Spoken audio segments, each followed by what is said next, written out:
Apa kabar Ibu Maria? Kabar baik, Pak Yon.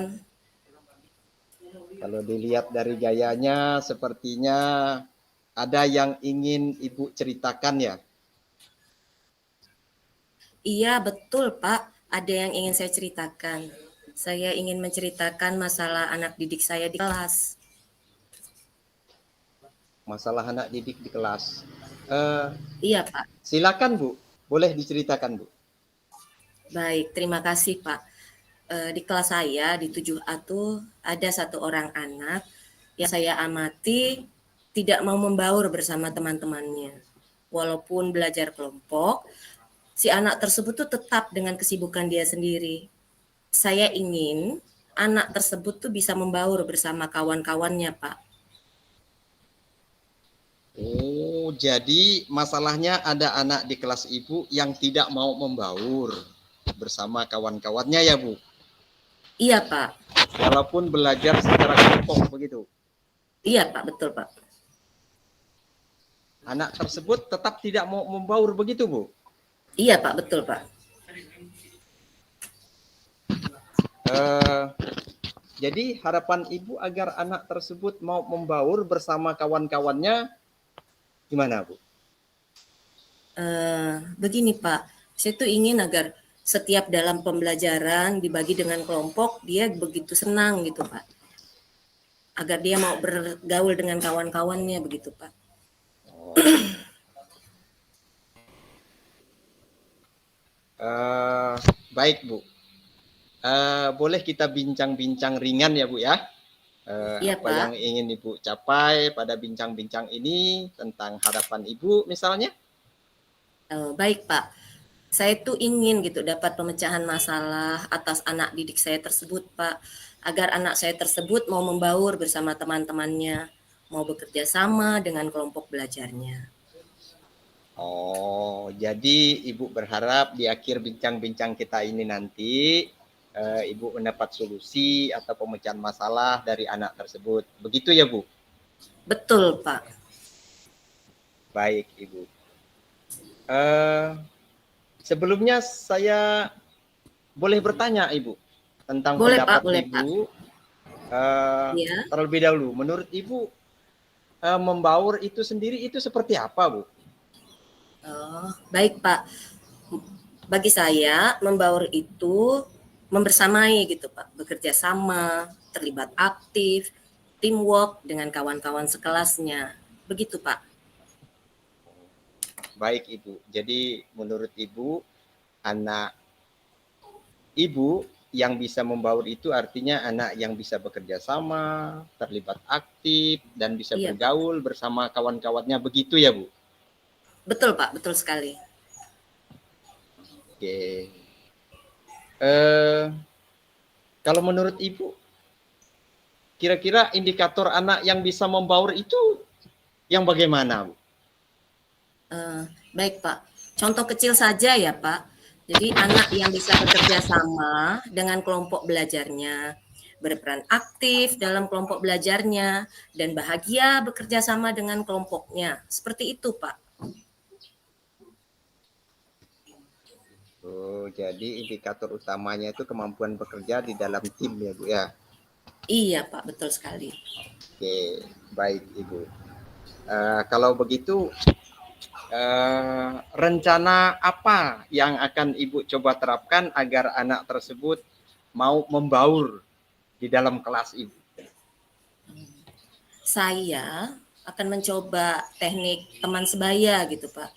Akan saya kelompokkan anak tersebut ke dalam kelompok yang lebih peduli dan yang sabar, serta menerima keunikan dia. Begitu, Pak. Selain itu, saya juga akan mencoba lebih memberi ruang kepada anak tersebut untuk mengeksplor keunikannya dalam tugas yang akan saya berikan, Pak. Karena saya amati anak tersebut senang menggambar anime atau kartun gitu di buku tugasnya, Pak. Wah, menarik sekali ya Bu ya. Semoga dengan pola-pola pendekatan yang Ibu rancang ini bisa membuat perubahan kepada anak tersebut ya Bu ya. Semoga ya, Pak ya. Semoga. Baiklah Bu. Berarti minggu depan kita coba rancang lagi pertemuan santai kita untuk melihat kemajuan apa yang sudah dihasilkan anak tersebut. Ya Bu ya? Boleh Pak, boleh, boleh. Terima kasih ya Pak, karena Bapak sudah meluangkan waktunya nih buat membantu saya mengatasi masalah saya di kelas. Baik Ibu, sama-sama. Terima kasih Pak. Terima kasih kembali Ibu. Sampai jumpa minggu depan ya Bu. Baik Pak, saya kembali ke kelas dulu ya Pak ya. Selamat siang. Selamat siang juga. Silakan Ibu. Baik. Oke, kita lanjut kasus 2 ya Pak Dion. Ya, lanjut. Oke, saya yang jadi coach, Pak Dion yang jadi coach. Ya. Selamat siang Pak Dion, apa kabar? Kabar baik Ibu. Selamat siang juga. Ibu apa kabarnya hari ini? Oke, baik Pak Dion, terima kasih. Sepertinya kalau saya lihat dari tampilan Pak Dion nih kayaknya ada yang ingin Bapak ceritakan ya? Iya Bu, betul Bu. Ada yang ingin saya ceritakan. Saya ingin menceritakan masalah anak didik saya di kelas Ibu. Oh, silakan Bapak, silakan. Baik Ibu, terima kasih atas kesempatannya. Di kelas saya, di kelas 9A, itu ada seorang anak yang saya amati selalu diam selama pelajaran saya dan melamun Bu. Nah, walaupun belajar kelompok atau aktivitas belajar yang lain, si anak tersebut selalu diam, menyendiri dan melamun. Jadi saya ingin Bu, anak tersebut bisa ceria, ikut aktif bersama kawan-kawannya Bu. Oh, jadi masalahnya ada anak di kelas Bapak yang tidak aktif belajar, diam sendiri dan melamun. Begitu ya, Pak ya? Iya Bu, betul Bu. Oke. Jadi harapan Bapak nih agar anak tersebut mau terlibat aktif dalam belajar. Begitu ya, Pak ya? Betul Ibu. Oke. Kita coba bincang-bincang ringan ya, Pak ya. Iya Bu. Apa yang ingin Bapak capai pada bincang-bincang kita kali ini tentang harapan Bapak misalnya? Harapan saya sih sebenarnya saya menginginkan pemecahan masalah Bu atas anak didik saya tersebut agar Ya. anak tersebut mau termotivasi belajar bersama teman-temannya, mau aktif dalam pembelajaran di kelas, begitu Ibu. Oh, jadi Bapak tuh berharap di akhir bincang-bincang kita hari ini, Bapak tuh mendapat solusi pemecahan Iya Bu. masalah dari anak tersebut. Begitu Iya ya, Bu. Pak ya? Iya Bu. Oke. Baik, Pak. Tapi sebelumnya saya ingin bertanya dulu nih tentang pendapat Bapak. Menurut Bapak, motivasi dalam belajar itu sendiri seperti apa ya, Pak ya? Kalau menurut saya motivasi dalam belajar itu Bu, Iya. yaitu aktif dalam belajar, ceria, menyelesaikan tugas yang saya berikan, dan akhirnya itu terjadi peningkatan pada nilai akademiknya. Begitu Bu menurut saya. Begitu ya, Pak ya. Ya, Baik. Jadi menurut Bapak, anak yang termotivasi dalam belajarnya itu anak yang aktif dalam belajar, ceria menyelesaikan tugas yang diberikan, dan pada akhirnya terjadi peningkatan dalam nilai akademiknya. Begitu ya, Pak ya? iya Bu, betul sekali Bu. Oke. Menurut Bapak, indikator anak yang bisa yang bisa termotivasi dalam belajarnya itu bagaimana? Kalau menurut saya Bu, contoh Iya, kecil saja ya Bu ya. iya, iya. Anak yang ceria dalam belajar, selalu aktif dalam kegiatan belajar mengajar, dan Mm-mm. memberikan respon positif di kelas. Seperti itu, Bu.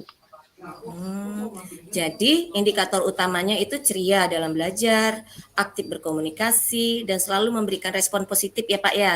Iya, Bu. Oke, baik Pak. Kalau begitu nih, kira-kira rencana apa yang akan Bapak terapkan di kelas Bapak agar anak tersebut termotivasi dalam belajarnya? Eh, saya akan mencoba menerapkan pembelajaran berdiferensiasi di kelas saya. Keren.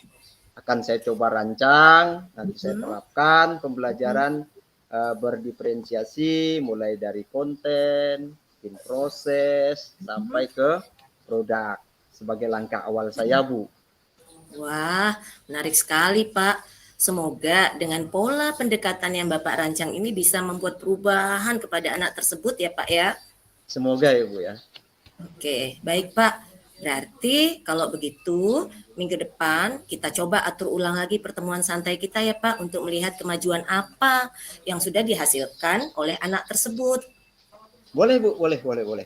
Terima kasih karena Ibu sudah mau meluangkan waktu buat membantu saya mengatasi masalah saya di kelas, Ibu. Sama-sama Pak. Terima kasih, Bu.